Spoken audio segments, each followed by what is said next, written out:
I know you are worried about your poll plans, and that's what we are going to discuss today. So, hello guys, welcome back. It's your granny. And what I want to do in this video is to explain where Primo Gems actually come from between now and 6.4, how much players can realistically expect to save, and what that means when you're deciding whether to poll now or wait. By the end of this video, you should have a clear picture of how tight or flexible your polls really are, what sources matter the most, and how to think about your wishes going into 6.4 without getting caught by hype or fear of missing out. This isn't about telling you what to do. It's about giving you the full picture so you can make the call that makes sense for your account. So, before we jump in, a quick word for our sponsor. You can actually save up to 25% on latest banners through Loot Bar. Personally, I lost my 50/50 and I just bought the 6,480 Genesis Crystals pack for $76 instead of $100. That's an instant $24 saved. Not only the discount, but the top-up process couldn't be easier. I entered my UID, selected my server, and within 2 minutes, the crystals arrived in my account. Plus, the double bonus for first-time purchases has been refreshed with the anniversary, so you can take advantage of that too. With over 100,000 satisfied users with 5-star rating, it's really my go-to choice for both personal top-ups. And here's a bonus. New users get an extra 10% discount, while returning users can save up to 5%. You can find the link in the description below or in pinned comments, so don't miss out. Now, let's start with the reality of Primo Gems in the second half of 6.3, because that's the foundation everything else is built on. The second half of a Genshin patch almost always feels lighter, and 6.3 is a perfect example of that. Most of the big one-time rewards, mail bonuses, and headline events land early in the patch. Once Phase 2 begins, what's left is mostly recurring income plus the tail end of ongoing events. From February 3rd to February 24th, you're looking at a 21-day window.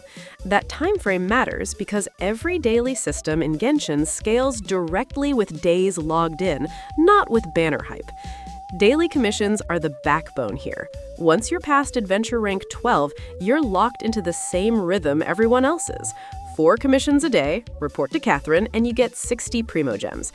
That number hasn't changed in a long time, and it's the most reliable income in the game.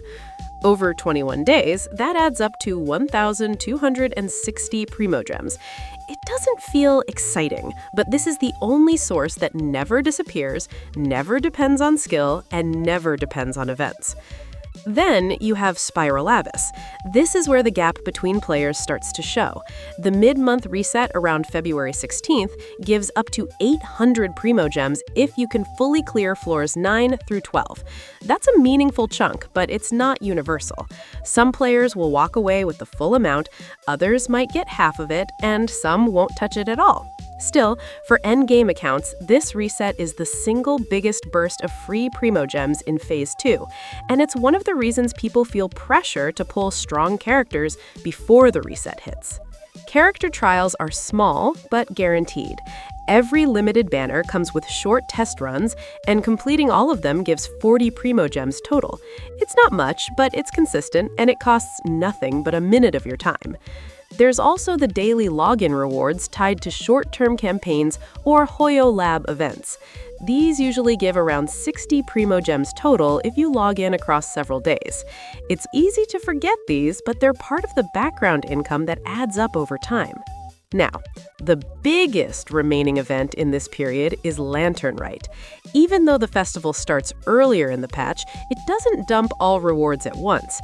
Story steps, mini-games, and mail rewards are spread out, and some of that lands in Phase 2 based on how Lantern Rite has worked in previous years. Around 800 to 900 Primo Gems typically fall into the later half. That's where the 840 figure comes from. It's not a guess pulled out of nowhere. It's based on how Hoyoverse consistently spaces festival rewards. On top of that, there are live stream codes. Every patch cycle includes a preview stream for the next version, and those streams always come with redeem codes worth 300 Primo Gems total. These codes expire very fast, usually within a day, which is why I always post them on the channel as soon as they go live so people don't miss them. finally, there are web events and promo codes. These are harder to pin down exactly because they depend on social media campaigns and small browser events. A conservative estimate is around 120 Primogems, assuming a few small codes and one web event. Sometimes it's more, sometimes it's less, but this number stays on the safe side. When you put all of that together, the total comes out to about 3,420 Primogems for the second half of 6.3 if you're fully active and clearing content. Converted into wishes, that's 22 pulls. And that's the part people don't like hearing, because 22 pulls feels like nothing. In a system where soft pity starts around 70 and worst-case scenarios go much higher, 22 pulls doesn't guarantee anything. It doesn't even strongly suggest anything. It's a chance, not a plan.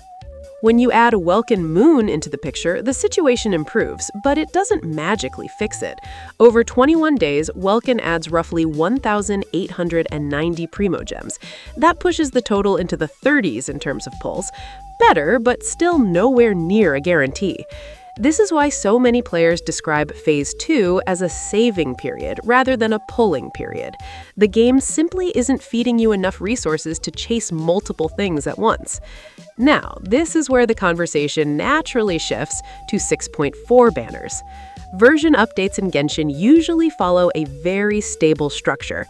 New characters tend to appear in Phase 1, reruns fill out the rest, and the strongest temptation usually lands right when players are at their weakest in terms of saved Primogems. That's not an accident, it's a pattern that's been repeated for years. If you spend heavily in the second half of 6.3, you're walking into 6.4 with very little buffer. That means every pull in 6.4 becomes stressful, and every loss feels worse. On the other hand, if you treat Phase 2 as a slow accumulation phase, you enter 6.4 with momentum instead of pressure. This is also where personal account context matters. If your account already has a stable main DPS and can comfortably clear Abyss, there's less urgency to pull right now. But if you're struggling with damage checks or missing a core role, pulling earlier can sometimes pay for itself through Abyss rewards over time. That trade-off is real, and it's different for everyone. Instead of asking, is this banner worth it, the better question is, what problem does this banner solve for my account?